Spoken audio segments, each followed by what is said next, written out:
아빠가 된 후 알게 된 진실. 나에게 어린 시절 아빠의 존재는 엄하고 무서웠습니다. 그 무서운 존재는 아빠의 입장에서 보면 나를 안전하게 지켜주기 위해 만든 이미지였을 것입니다. 한없이 나를 예뻐하는 모습을 느낄 수 없었는데 말입니다. 그런데 아빠의 그 무서운 태도가 나를 사랑하는 모습이었구나를 느끼게 된 건 나의 딸이 태어나면서부터 이해할 수 있었습니다. 아빠는 그냥 무서운 것이 아닌 나를 정말 사랑해서 그랬구나 라는 것을 실감하게 된 것입니다.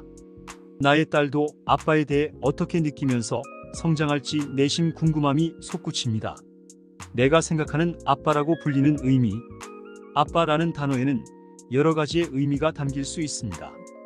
자녀가 아빠라고 부를 때마다 화가 나서, 기분 좋아서, 필요한 것이 있어서, 혹은 속상해서 등등 다양한 상황에서의 여러 가지 감정이 배어 있습니다.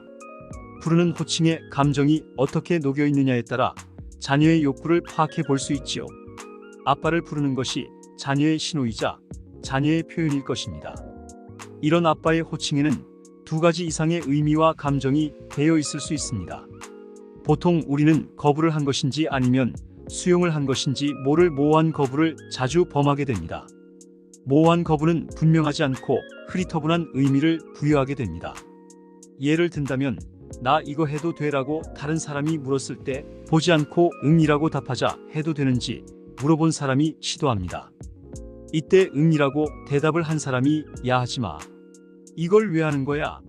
라고 호통을 칩니다. 시도한 사람은 긍정의 의미로 해석을 한 것이고 답을 한 사람은 반응을 했을 뿐인데 서로가 다른 의미를 부여해서 갈등 상황이 나타난 것입니다. 갈등의 상황은 자녀와 부모에게서 흔히 나타날 수 있는 상황이기도 합니다. 상대방이 어떻게 받아들이느냐가 굉장히 중요한 부분이겠지만 우리는 바쁘고 지친 일상에서 잦은 갈등을 일으킵니다.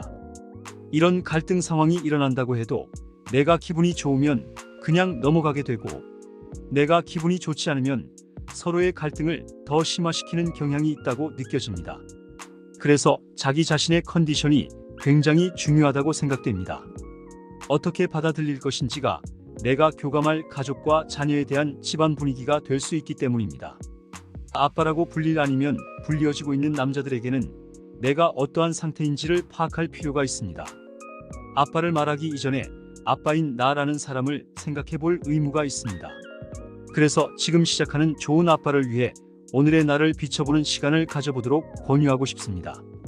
나를 비춰본다는 것은 나의 생각에 따른 모습일 것입니다. 나의 생각은 나의 경험에 의해 구성되어 표현됩니다. 특히 아빠의 역할은 나의 경험의 전제에 따라 달라집니다. 포춘 쿠키를 경험해 본 적이 있으신가요? 나와 맞지 않은 결과임에도 나의 상황과 경험으로 접목하는 경우가 있습니다. 내가 나를 이해하는 방법은 내가 어떠한 생각을 하고 있느냐가 중요할 것입니다. 좋은 아빠 흉내내기. 많은 매스컴들이 아빠들의 역할, 태도, 방법들의 무수히 많은 정보로 아빠들을 들썩이게 하고 있습니다.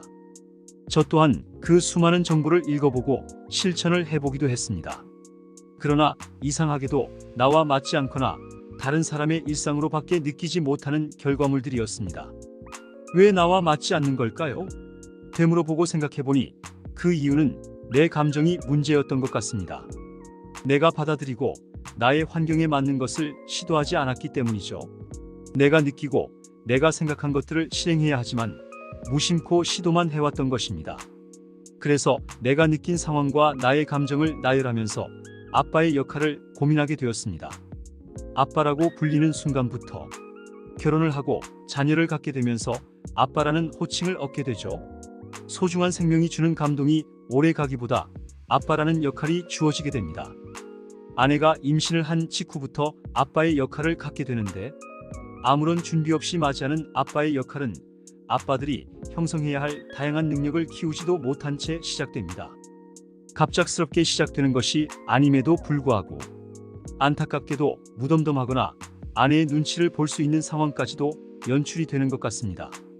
아빠라는 것은 자녀가 나에게 주는 아주 행복한 역할극이라고 말하고 싶습니다. 태어날 때의 감동, 커가면서 아빠에게 의존하는 모든 과정이 나를 행복하게 만들죠. 그것도 잠시. 과정에 어려움을 겪으면서 외면 아닌 외면을 만드는 일도 적지 않은 듯합니다. 이런 상황을 맞이하게 되는 것은 나의 감정을 올바르게 사용해 보지 못한 남자라는 특성 때문이라고 생각됩니다. 또한 아빠들은 자신의 역할을 잘하고 싶은데 정확히 알려주는 사람 없이 주변의 정보와 검색을 통해 습득하고 본인이 이해한 방식으로 역할을 수행합니다.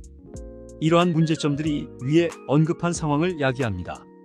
문제는 본인이 이해한 방식이기 때문에 본인 편한 방식으로만 진행할 뿐이라는 겁니다.